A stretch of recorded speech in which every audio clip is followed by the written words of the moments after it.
பெருமதிப்பிற்கு மரியாதைக்கும் உரிய தாய்மார்களே, சகோதரிகளே, பெரியோர்களே, வாக்காளர் பெருமக்களே, உங்களது பொன்னான வாக்குகளை கேட்டு இப்பொழுது விசாலாட்சி அவர்கள் இங்கே வந்து கொண்டிருக்கிறார்கள்.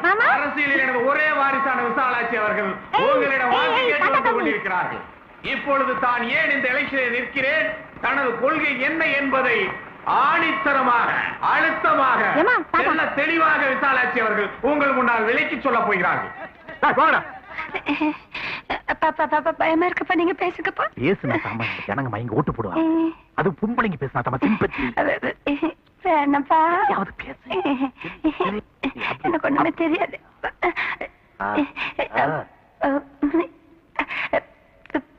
பெரியவர்களே,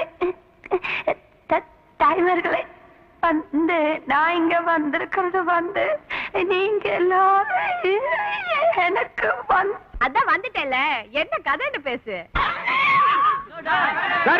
அம்மாவுக்கு அடிச்சு போடு. என்னப்பா இதெல்லாம் சுத்த பேக்கா இருக்க. இல்லம்மா, இவர்தான்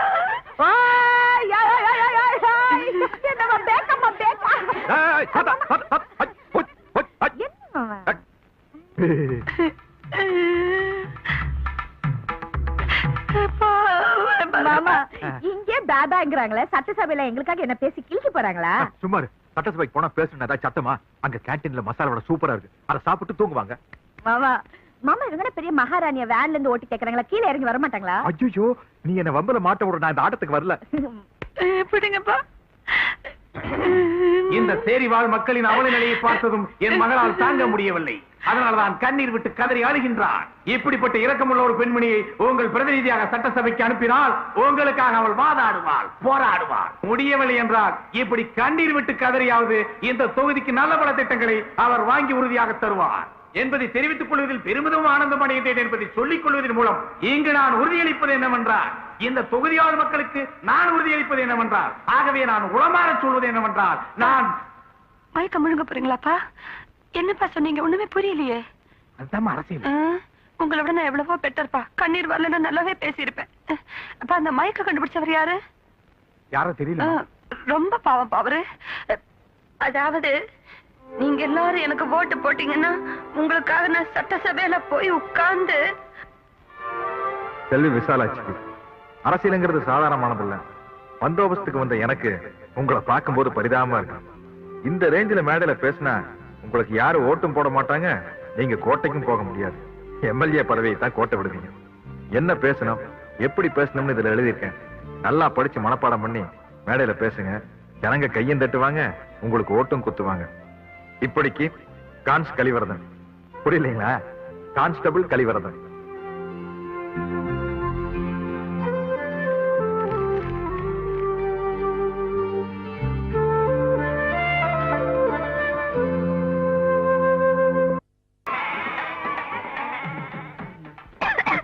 தங்கம் மாமா பொங்க வைக்கிறியா? சாமி கிட்ட என்ன வேண்டிட்ட? இது பாரு, கடவுள் கிட்ட கண்ணாப்புறான ஏதாச்சும் கேட்காத, கன்ஃபியூஸ் ஆயிடுவாரு. நான் என்ன வேண்டிட்டேன் தெரியுமா? சொல்லுப்பா. எங்களுக்கு சீக்கிரமா கல்யாணம் நடக்கணும். 10 மாசத்துல தான குழந்தை பிறந்தணும். ஒரு நாள் 2 நாள் கூட முன்ன பண்ண கூடாது. 1-2 நாள் எல்லாம் முடியாது, 10 மாசம் தான். ஐயோ மாமா, நமக்கு எப்ப கல்யாணம்? டேய் டேய் டேய் கலிவரதா, சொல்றேன்னு தப்பா நினைச்சுக்காடா. உனக்கு அறிவுக்கு சம்பந்தமே கிடையாது. யார் எங்க பொங்க வச்ச உனக்கு என்ன? நீ பாட்டு கோயில சுத்தி சுத்தி வந்து நல்ல நல்ல பொண்ணுங்களா சைட் அடிக்க வேண்டியதானே? கேள்வி கேட்டு மாட்டிக்கிட்ட, இப்ப என்ன பண்ண போற? மாமா, ஏன் மாமா புலம்பிட்டு இருக்கீங்க? அது நான் ஊர்ல இருந்து வரும்போது நீ ரெட்டச்சடை போட்டு இல்ல, அதை விடுது எங்கேயோ இருக்கு ஊக்கல். ஏது இதா? அதே பாரு, அது சிரிப்பு நான் கவனிச்சு வந்து பாரு. ஐயோ எனக்கு ரொம்ப பிடிச்சு. அது பாரு, நெத்தியில கொஞ்சம் வேர்த்து காட்டும். ஓகே மூக்கல இந்த சைடு புட்டு வச்சுட்டு புட்டு அது தொட்டுக்குமா? ரொம்ப பிரமாதமா இருக்குது. ஜனங்க நான் மட்டும் ரசிச்சா பத்தாது. நம்ம ஊர் ஜனங்கள் என்ன பாவம் பண்ணாங்க? போய் ஆத்துல ஒரு கூட தண்ணி எடுத்து வா, அவங்களும் ரசிக்கிட்டு. அது வரைக்கும் நான் வேணா இந்த அடுப்பு ஊத்திட்டு இருக்கேன். சரி மாமா.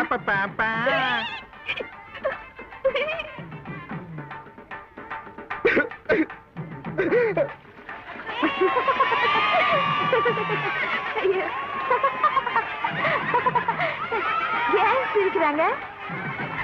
ஏன் சிரிக்கிறீங்க? உன் முகத்தை ஒரு வாட்டி கண்ணாடியில பாத்துக்க. இந்த கோலத்துல உள்ள பார்த்தா சிரிக்காம என்ன பண்ணுவாங்க? என்னவா?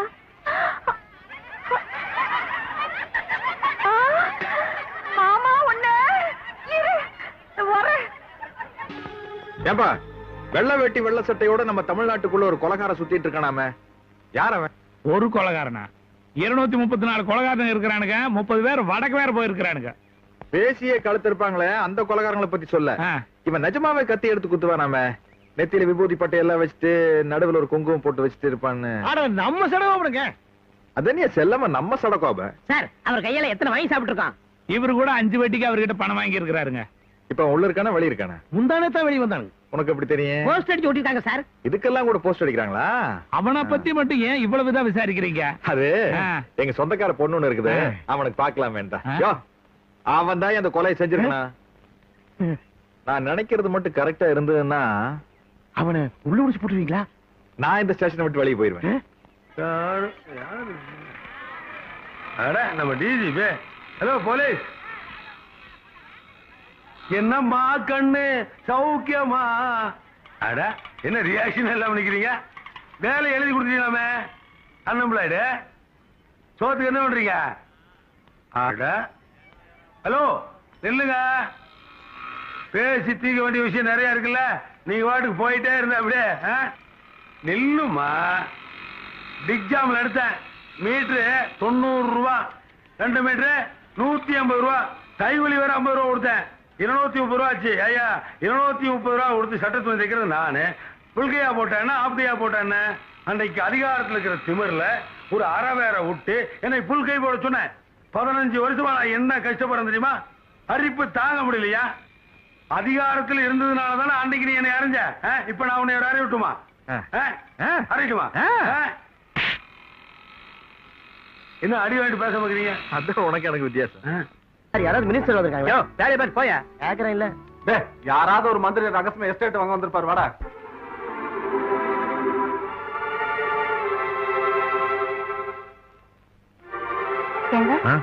உங்களுக்கு இந்த உலகத்துல என்ன பிடிக்கும்? நீ. அது சரி, அதுக்கப்புறம் என்ன பிடிக்கும்? அதுக்கப்புறம் நாம 2 பேரும் உட்கார்ந்துட்டு இருக்கிறோமே அந்த நாற்காலி தான் பிடிக்கும். ஏன்? அதுக்கு வரதுக்காக நான் எவ்வளவு கஷ்டப்பட்டிருக்கோம், சிரமப்பட்டிருக்கேன். விளையாட்டான காரியமா? ஆமா, உனக்கு இந்த உலகத்துல என்ன பிடிக்கும்? எனக்கு உங்களுக்கு அப்புறம் குழந்தை என்ன பிடிக்கும். அப்படியா? ஆமா, குழந்தைன்னா நான் ரொம்ப உயிரை விடுவேன். கரெக்டா 10 மாசத்துல அழகான ஒரு ஆண் குழந்தை பிறக்கணும். அவன் ஐபிஎஸ் படிக்க வச்சு உங்களை மாதிரி பெரிய போலீஸ் ஆபீசர் ஆக்கி அவ காக்கி சட்டெல்லாம் போட்டு அப்படி கமாண்ட் பண்றத பார்த்து பார்த்து ரசிக்கணும். கரெக்டா 10 மாசத்துல? ஆமா. ஒரு நாள் 2 நாள் கூட முன்ன பண்ண கூடாதா? ஐயோ, அப்ப வா ரூமுக்கு போலாம். ஏன்? நீதான் ஒரு நாள் கூட லேட்டா கூட சொல்லிட்டு இப்ப 6 நாள் வேஸ்ட் ஆயிருச்சு. வா. ஐயா, இப்ப இருந்து ஃபேக்டரி ஒன்னா ப்ரொடக்ஷன் சரியா இருக்கு. சரி, நான் உனக்கு பேர் வச்சிருக்கேன், சொல்லட்டுமா? Boneless chicken. நல்ல பொறுப்புதான் இருக்கிறியா?